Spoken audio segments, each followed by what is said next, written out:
David, cet homme de Dieu, ce roi qui était agréable à Dieu, il a pu dire dans ce psaume que vous connaissez, « Quand je marche dans l'ombre de la vallée de la mort, je ne crains aucun mal, car tu es avec moi. » Voilà la différence entre ceux qui connaissent Dieu, qui marchent avec Dieu, eux aussi, ils vont passer par cette vallée de l'ombre de la mort, c'est toujours quelque chose qui fait peur, mais la différence, non seulement ils ont le Seigneur lorsqu'ils traversent cette vallée, mais ils savent où ils vont.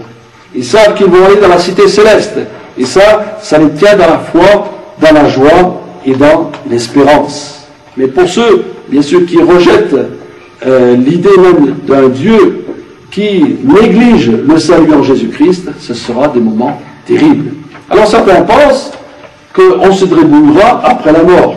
Non, comme j'ai dit tout à l'heure, après la mort, il vient le jugement. Et c'est trop tard, lorsque nous quittons cette terre, de prendre une décision. Alors, comme la Bible est là pour nous enseigner en toutes choses, nous allons voir le modèle par excellence, bien sûr, de celui qui a connu la mort et la résurrection, c'est Jésus-Christ. Car, bien sûr, nous allons parler de la mort, cette épreuve terrible, mais aussi de la résurrection. Et c'est ça qui nous donne l'espérance. D'ailleurs, les premiers chrétiens, quand ils parlaient de la mort et de la résurrection. C'était leur message principal.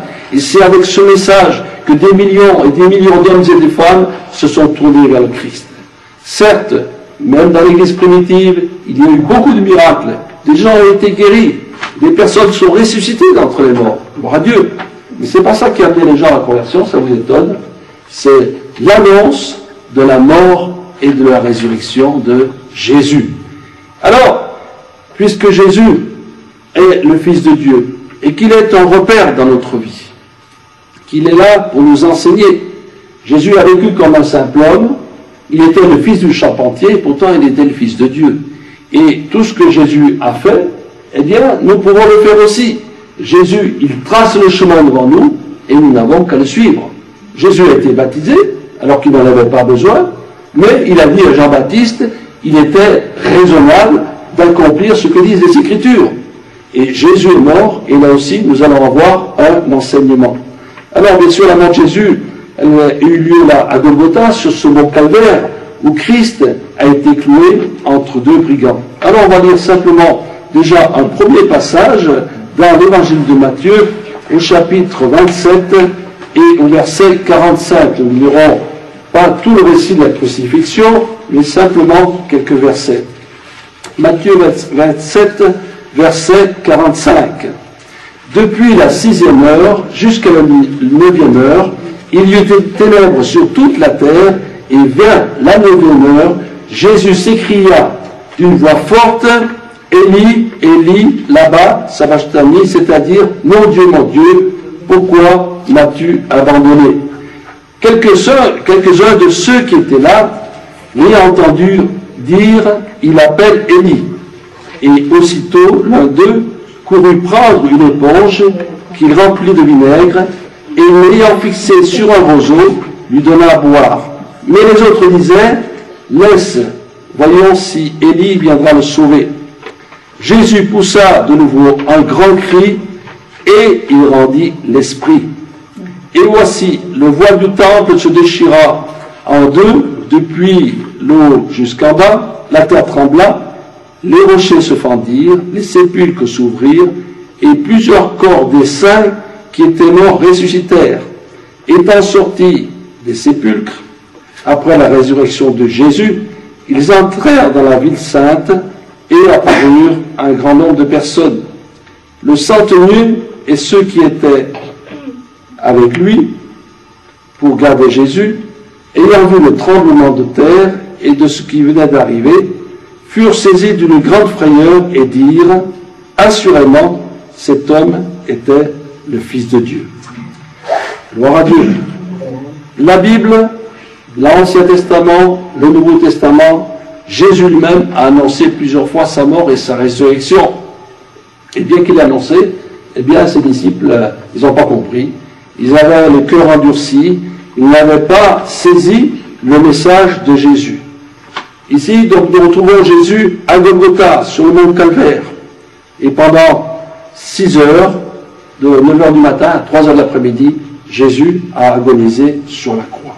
Jésus a dit d'ailleurs que si les grains de blé ne meurent, qui se met en terre, il ne peut porter du fruit. Donc il est nécessaire que pour connaître la vie et la vie éternelle, il est nécessaire qu'il y ait la mort.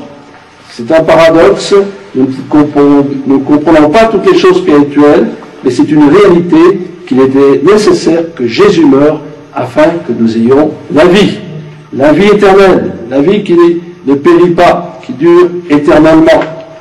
Donc, ici, Jésus est cloué à la croix. Alors, il y a déjà quelque chose qui est important, il a été couronné d'épines, ces épines qui étaient très longues, qui mesuraient quelques centimètres, et avec lesquelles les soldats romains ont fait une couronne, et avec des roseaux l'ont enfoncé sur la tête, avec des verges. Il a souffert avec cette couronne d'épines.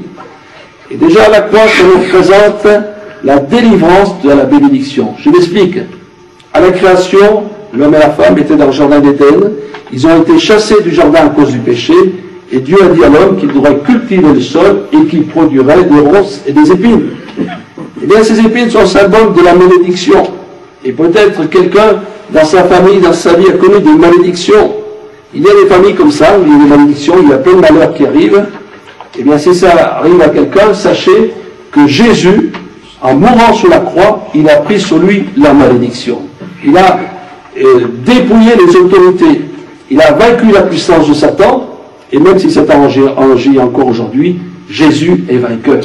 Et pour tous ceux qui mettent leur foi en Jésus-Christ, il y a la délivrance. Il y a le pouvoir de Jésus qui est plus grand que le pouvoir de Satan. Toujours important à comprendre. Donc Jésus, il meurt entre deux brigands. Et là, bien sûr, il a souffert, il a été cloué, les pieds et les mains, et il a versé son sang. Et la Bible nous dit que le sang de Jésus nous purifie de tout péché. Si Jésus n'était pas mort, il n'avait pas versé son sang, nous ne pourrions pas recevoir le pardon de nos péchés. Et les Juifs, dans l'Ancien Testament, étaient tenus d'offrir des sacrifices d'animaux, et le sang était répandu.